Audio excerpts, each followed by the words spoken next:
144 ವರ್ಷಗಳಿಗೊಮ್ಮೆ ನಡೆಯೋ ಮಹಾಕುಂಭಕ್ಕೆ ಜನ ಸುನಾಮಯೇ ಹರಿದು ಬರ್ತಾ ಇದೆ. ತ್ರಿವೇಣಿ ಸಂಗಮದಲ್ಲಿ ಮಿಂದೆದ್ದ ಭಕ್ತರು ಅಯೋಧ್ಯೆಗೆ ಆಗಮಿಸಿ ರಾಮಲಲ್ಲಾನ ದರ್ಶನ ಪಡೆದಿದ್ದಾರೆ. ಭಕ್ತರಿಗೆ ಅನುಕೂಲವಾಗಲೆಂದು ಟ್ರಸ್ಟ್ ಕೂಡ ಕೆಲ ಬದಲಾವಣೆ ಮಾಡಿಕೊಂಡಿದೆ. ಈ ಕುರಿತ ಒಂದು ರಿಪೋರ್ಟ್ ಇಲ್ಲಿದೆ ನೋಡಿ.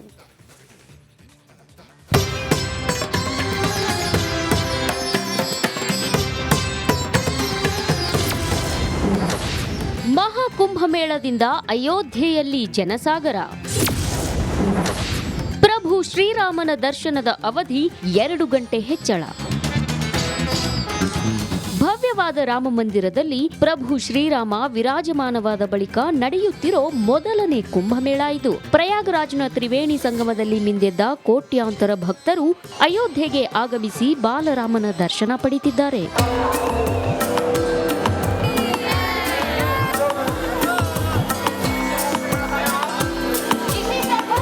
ಹೌದು, ಅಯೋಧ್ಯೆಗೆ ಭಕ್ತ ಸಾಗರವೇ ಹರಿದು ಬರ್ತಿರೋದ್ರಿಂದ ರಾಮಲಲ್ಲಾನ ದರ್ಶನದ ಸಮಯವನ್ನ 2 ಗಂಟೆ ಹೆಚ್ಚಳ ಮಾಡಲಾಗಿದೆ. ಬೆಳಗ್ಗೆ 7ರಿಂದ 6ಕ್ಕೆ ಬದಲಾಯಿಸಲಾಗಿದ್ದು ರಾತ್ರಿ 10 ಗಂಟೆವರೆಗೂ ವಿಸ್ತರಿಸಲಾಗಿದೆ. ದೂರದೂರಿನಿಂದ ಬರೋ ಭಕ್ತರು ದರ್ಶನ ಪಡೆದು ಪುನೀತರಾಗಲಿ ಅನ್ನೋ ಉದ್ದೇಶದಿಂದ ಈ ಬದಲಾವಣೆ ಮಾಡಲಾಗಿದೆ. ದಿನದ 18 ಗಂಟೆಗಳ ಕಾಲ ದೇಗುಲ ತೆರೆದಿರುತ್ತದೆ.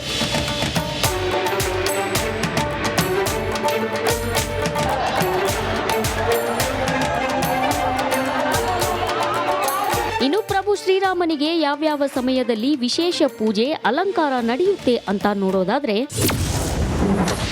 ಪ್ರಭು ಶ್ರೀರಾಮನಿಗೆ ಮುಂಜಾನೆ 4 ಗಂಟೆಗೆ ಮಂಗಳಾರತಿ ನೆರವೇರಿಸಲಾಗುತ್ತೆ. ಬೆಳಗ್ಗೆ 6 ಗಂಟೆಗೆ ಶೃಂಗಾರ ಆರತಿ, ಮಧ್ಯಾಹ್ನ 12 ಗಂಟೆಗೆ ರಾಜಭೋಗ ನಡೆಯಲಿದ್ದು ಪ್ರಸಾದ ಅರ್ಪಣೆ ವೇಳೆ ಭಕ್ತರಿಗೆ ದರ್ಶನ ಭಾಗ್ಯ ದೊರೆಯಲಿದೆ. ಬಳಿಕ ಸಂಜೆ 7 ಗಂಟೆಗೆ ಸಂಧ್ಯಾರತಿ ನೆರವೇರಲಿದ್ದು 15 ನಿಮಿಷ ಬಾಗಿಲು ಮುಚ್ಚಿ ಮತ್ತೆ ತೆರೆಯಲಾಗುತ್ತೆ. ರಾತ್ರಿ 10 ಗಂಟೆಗೆ ಶಯನ ಆರತಿ ನೆರವೇರಿದ ಬಳಿಕ ಬಾಗಿಲನ್ನ ಮುಚ್ಚಲಾಗುತ್ತದೆ.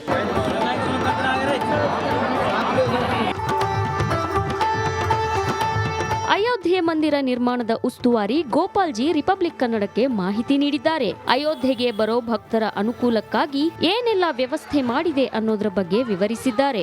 ಪ್ರತಿನಿತ್ಯ 3 ಲಕ್ಷ, 3.5 ಲಕ್ಷ, 4 ಲಕ್ಷ ಈ ರೀತಿ ಜನರ ದರ್ಶನ ನಡೀತಾ ಇದೆ. ನಾವು ಅದಕ್ಕೆ ಬೇಕಾದಂಥ ಎಲ್ಲ ವ್ಯವಸ್ಥೆಗಳನ್ನು ಮಾಡಿದ್ದೀವಿ. 8 ಪಂಕ್ತಿಗಳಲ್ಲಿ ಜನ ದರ್ಶನವನ್ನು ಮಾಡ್ತಿದ್ದಾರೆ. ದೇಶದಲ್ಲಿ 8 ಪಂಕ್ತಿಯ ದರ್ಶನ ಎಲ್ಲೂ ಇಲ್ಲ. ಒಟ್ಟೊಟ್ಟಿಗೆ 8 ಪಂಕ್ತಿಯಲ್ಲಿ ದರ್ಶನ ನಡೆಯುತ್ತೆ ಮತ್ತು ಎಲ್ಲರೂ ಆನಂದವಾಗಿ ದರ್ಶನ ಮಾಡಿಕೊಂಡು ಹೋಗ್ತಾ ಇದ್ದಾರೆ. ಅಸಂಖ್ಯಾತ ಭಕ್ತರು ಅಯೋಧ್ಯೆಗೆ ಆಗಮಿಸಿ ರಾಮಲಲ್ಲಾನ ದರ್ಶನ ಪಡೆದು ಪುನೀತರಾಗ್ತಿದ್ದಾರೆ. Bureau report, republic Kannada. 144 ವರ್ಷಗಳಿಗೊಮ್ಮೆ ನಡೆಯೋ ಮಹಾಕುಂಭಕ್ಕೆ ಜನ ಸುನಾಮಯೇ ಹರಿದು ಬರ್ತಾ ಇದೆ. ತ್ರಿವೇಣಿ ಸಂಗಮದಲ್ಲಿ ಮಿಂದೆದ್ದ ಭಕ್ತರು ಅಯೋಧ್ಯೆಗೆ ಆಗಮಿಸಿ ರಾಮಲಲ್ಲಾನ ದರ್ಶನ ಪಡೆದಿದ್ದಾರೆ. ಭಕ್ತರಿಗೆ ಅನುಕೂಲವಾಗಲೆಂದು ಟ್ರಸ್ಟ್ ಕೂಡ ಕೆಲ ಬದಲಾವಣೆ ಮಾಡಿಕೊಂಡಿದೆ. ಈ ಕುರಿತ ಒಂದು ರಿಪೋರ್ಟ್ ಇಲ್ಲಿದೆ ನೋಡಿ.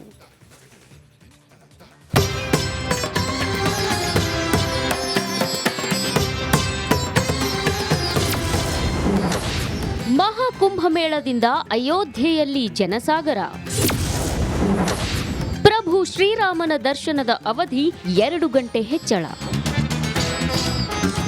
ಭವ್ಯವಾದ ರಾಮ ಮಂದಿರದಲ್ಲಿ ಪ್ರಭು ಶ್ರೀರಾಮ ವಿರಾಜಮಾನವಾದ ಬಳಿಕ ನಡೆಯುತ್ತಿರೋ ಮೊದಲನೇ ಕುಂಭಮೇಳ ಇದು. ಪ್ರಯಾಗರಾಜ್ನ ತ್ರಿವೇಣಿ ಸಂಗಮದಲ್ಲಿ ಮಿಂದೆದ್ದ ಕೋಟ್ಯಾಂತರ ಭಕ್ತರು ಅಯೋಧ್ಯೆಗೆ ಆಗಮಿಸಿ ಬಾಲರಾಮನ ದರ್ಶನ ಪಡೆದಿದ್ದಾರೆ.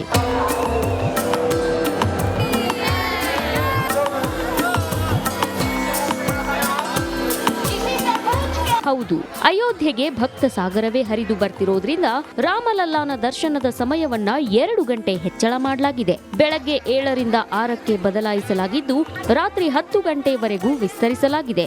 ದೂರದೂರಿನಿಂದ ಬರೋ ಭಕ್ತರು ದರ್ಶನ ಪಡೆದು ಪುನೀತರಾಗಲಿ ಅನ್ನೋ ಉದ್ದೇಶದಿಂದ ಈ ಬದಲಾವಣೆ ಮಾಡಲಾಗಿದೆ. ದಿನದ 18 ಗಂಟೆಗಳ ಕಾಲ ದೇಗುಲ ತೆರೆದಿರುತ್ತದೆ.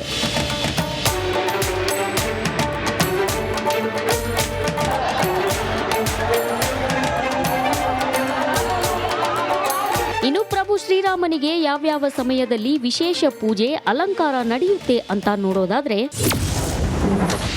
ಪ್ರಭು ಶ್ರೀರಾಮನಿಗೆ ಮುಂಜಾನೆ 4 ಗಂಟೆಗೆ ಮಂಗಳಾರತಿ ನೆರವೇರಿಸಲಾಗುತ್ತೆ. ಬೆಳಗ್ಗೆ 6 ಗಂಟೆಗೆ ಶೃಂಗಾರ ಆರತಿ, ಮಧ್ಯಾಹ್ನ 12 ಗಂಟೆಗೆ ರಾಜಭೋಗ ನಡೆಯಲಿದ್ದು, ಪ್ರಸಾದ ಅರ್ಪಣೆ ವೇಳೆ ಭಕ್ತರಿಗೆ ದರ್ಶನ ಭಾಗ್ಯ ದೊರೆಯಲಿದೆ. ಬಳಿಕ ಸಂಜೆ 7 ಗಂಟೆಗೆ ಸಂಧ್ಯಾರತಿ ನೆರವೇರಲಿದ್ದು, 15 ನಿಮಿಷ ಬಾಗಿಲು ಮುಚ್ಚಿ ಮತ್ತೆ ತೆರೆಯಲಾಗುತ್ತೆ. ರಾತ್ರಿ 10 ಗಂಟೆಗೆ ಶಯನ ಆರತಿ ನೆರವೇರಿದ ಬಳಿಕ ಬಾಗಿಲನ್ನ ಮುಚ್ಚಲಾಗುತ್ತದೆ.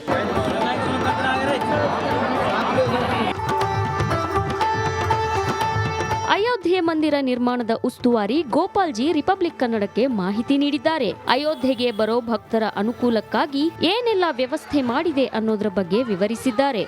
ಪ್ರತಿನಿತ್ಯ 3 ಲಕ್ಷ, 3.5 ಲಕ್ಷ, 4 ಲಕ್ಷ ಈ ರೀತಿ ಜನರ ದರ್ಶನ ನಡೀತಾ ಇದೆ. ನಾವು ಅದಕ್ಕೆ ಬೇಕಾದಂಥ ಎಲ್ಲ ವ್ಯವಸ್ಥೆಗಳನ್ನು ಮಾಡಿದ್ದೀವಿ.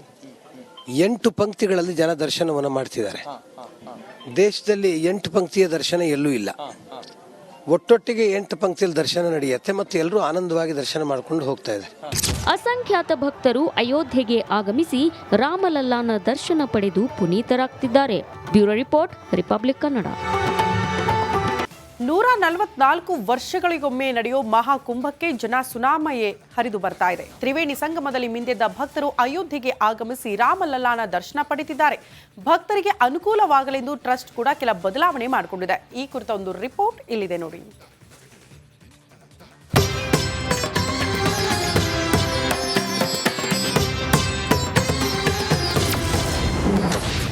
ಮಹಾಕುಂಭಮೇಳದಿಂದ ಅಯೋಧ್ಯೆಯಲ್ಲಿ ಜನಸಾಗರ.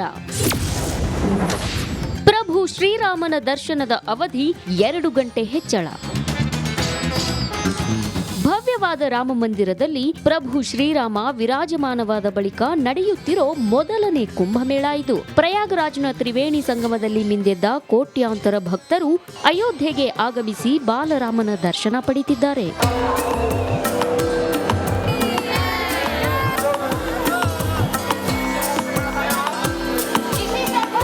ಹೌದು, ಅಯೋಧ್ಯೆಗೆ ಭಕ್ತ ಸಾಗರವೇ ಹರಿದು ಬರ್ತಿರೋದ್ರಿಂದ ರಾಮಲಲ್ಲಾನ ದರ್ಶನದ ಸಮಯವನ್ನ 2 ಗಂಟೆ ಹೆಚ್ಚಳ ಮಾಡಲಾಗಿದೆ. ಬೆಳಗ್ಗೆ 7ರಿಂದ 6ಕ್ಕೆ ಬದಲಾಯಿಸಲಾಗಿದ್ದು, ರಾತ್ರಿ 10 ಗಂಟೆವರೆಗೂ ವಿಸ್ತರಿಸಲಾಗಿದೆ. ದೂರದೂರಿನಿಂದ ಬರೋ ಭಕ್ತರು ದರ್ಶನ ಪಡೆದು ಪುನೀತರಾಗಲಿ ಅನ್ನೋ ಉದ್ದೇಶದಿಂದ ಈ ಬದಲಾವಣೆ ಮಾಡಲಾಗಿದೆ. ದಿನದ 18 ಗಂಟೆಗಳ ಕಾಲ ದೇಗುಲ ತೆರೆದಿರುತ್ತದೆ.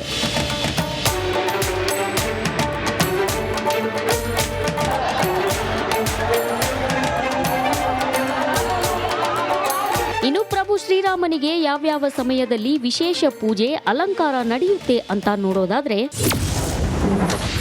ಪ್ರಭು ಶ್ರೀರಾಮನಿಗೆ ಮುಂಜಾನೆ 4 ಗಂಟೆಗೆ ಮಂಗಳಾರತಿ ನೆರವೇರಿಸಲಾಗುತ್ತೆ. ಬೆಳಗ್ಗೆ 6 ಗಂಟೆಗೆ ಶೃಂಗಾರ ಆರತಿ, ಮಧ್ಯಾಹ್ನ 12 ಗಂಟೆಗೆ ರಾಜಭೋಗ ನಡೆಯಲಿದ್ದು, ಪ್ರಸಾದ ಅರ್ಪಣೆ ವೇಳೆ ಭಕ್ತರಿಗೆ ದರ್ಶನ ಭಾಗ್ಯ ದೊರೆಯಲಿದೆ. ಬಳಿಕ ಸಂಜೆ 7 ಗಂಟೆಗೆ ಸಂಧ್ಯಾರತಿ ನೆರವೇರಲಿದ್ದು, 15 ನಿಮಿಷ ಬಾಗಿಲು ಮುಚ್ಚಿ ಮತ್ತೆ ತೆರೆಯಲಾಗುತ್ತೆ.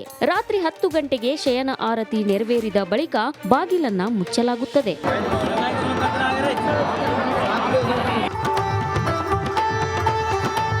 ಅಯೋಧ್ಯೆ ಮಂದಿರ ನಿರ್ಮಾಣದ ಉಸ್ತುವಾರಿ ಗೋಪಾಲ್ಜಿ ರಿಪಬ್ಲಿಕ್ ಕನ್ನಡಕ್ಕೆ ಮಾಹಿತಿ ನೀಡಿದ್ದಾರೆ. ಅಯೋಧ್ಯೆಗೆ ಬರೋ ಭಕ್ತರ ಅನುಕೂಲಕ್ಕಾಗಿ ಏನೆಲ್ಲ ವ್ಯವಸ್ಥೆ ಮಾಡಿದೆ ಅನ್ನೋದ್ರ ಬಗ್ಗೆ ವಿವರಿಸಿದ್ದಾರೆ.